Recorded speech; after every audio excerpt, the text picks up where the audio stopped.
করেছে আমার টাকা পয়সা লুটপাট, আমার সোনার চেন, আমার সোনার চেন লুটপাট করেছে। এই দেখো লুটপাট করেছে, এমনকি আমার স্বামীর অফিস দখল করতে এসেছে। কেন কারা আছে? এই সঞ্জীব ভিডিও কাজে আমারটা লাগাতার মার্ডার করার ছকে 7 বছর থেকে আছে আমাকে মার্ডার করার ছকে।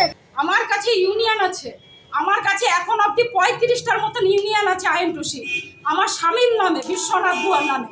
বিশ্বনাথ গুহার নামে এই অফিসটা যখন ইন্দ্রাসিটি শ্রমিক হয়েছিল, মারা গেছিল ইন্দ্রাদি, তখন এই অফিসটাকে ইন্দ্রাসিটি শ্রমিক ভবন করেছে। এই বিশ্বনাথ গুহার এই অফিসটা বিশ্বনাথ গুহার নামে। আজকে আমি হঠাৎ করে এসেছি, আমি আমার দল কম করে 30 জন নিয়ে এসছে। আমি অফিসে প্রত্যেক দিনের ন্যায় এরকমই অফিসে বসে আছি। আমাকে এসে বেধড়ক সঞ্জীব, বাবুল এবং ভিডিও বিগত দিনে ওদের নামে 7 বার কেস করা হয়েছে ইংলিশ বাজার থানাতে, এখন অবধি কেস চলছে। আজকে যদি আমি কারো পৈতৃক সম্পত্তি দখল করতে যাই, হাইট ভবন দখল করতে যাই, তাহলে কি আমাদের হাইট ভবন হয়ে যাবে?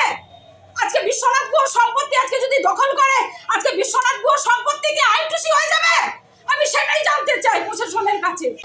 উনি ছিলেন লক্ষ্মী ডুয়া ছিল আগে এখানকার প্রেসিডেন্ট, তারপরে কামরূপ জামান কামার যেটা আছে রাজ্য প্রেসিডেন্ট, তিনি সঞ্জীব শাহকে প্রেসিডেন্ট করেছেন। ইনি বলছেন যে আমি একটু অফিসে ঢুকতে দিব না, এটা আমার পৈতৃক সম্পত্তি, আমার স্বামীর পৈতৃক সম্পত্তি। আমরা জানি এটা কারোর পৈতৃক সম্পত্তি না, একটা সংগঠন, এটা ইউনিয়ন, এটা অফিস, এটা আইনটিসির পৈতৃক সম্পত্তি, এটা কারোর নিজের পৈতৃক সম্পত্তি না। তাই না ঢুকতে দিচ্ছেন না, বারবার করে গালাগালি করছে। এর আগেও আমাদের ঢুকতে দিল না, এর আগে আমাদের সঙ্গে প্রতিবাদ হয়েছিল, বলুন তোরা কী করে নিবি, মানে আগে তখন ঘুরে বেড়াতো না, তখন তো কিছু বলছিল না। তখন প্রেসিডেন্ট হওয়ার পর 1 বছর পরে সে বলে তোরা কী করে নিবি আমাদেরকে, তোর কী করে বিশাল মাঠে করে দিলাম আগে এখান থেকে ধরা করে আমাদের ভাগিয়ে দিয়ে আমরা ভেঙেই ছিলাম। এখন দেখছি ইদানিং উনি প্রেসিডেন্ট হয়েছেন সঞ্জীব শাহ, যে রাজ্যের প্রেসিডেন্ট কামরূপ জামান কামার ওনাকে একটা গ্রুপ দিয়েছে। তাই আমরা আজকে অফিসে ঢুকতে এসেছিলাম, এনারা দেখছি আগে থেকে তালা মেরে ভিতরে ঢুকেছিল।